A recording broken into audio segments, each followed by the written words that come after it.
La femme a toujours l'impression que quelqu'un l'observe. Alors elle tape sur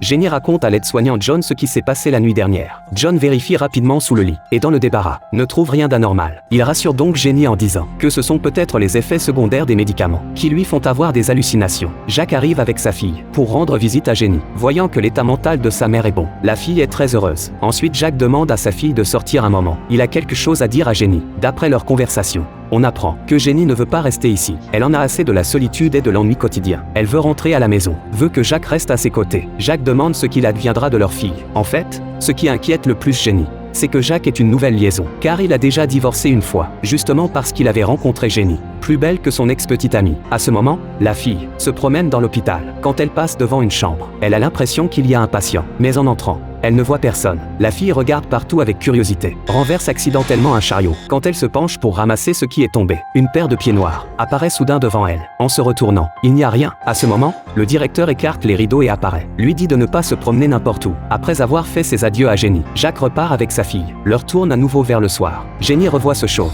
Il plaque un oreiller sur le visage de Jenny. Quand Jenny reprend ses esprits, elle découvre soudain qu'un homme aux cheveux longs est assis à côté d'elle. Cet homme est le psychologue de l'hôpital.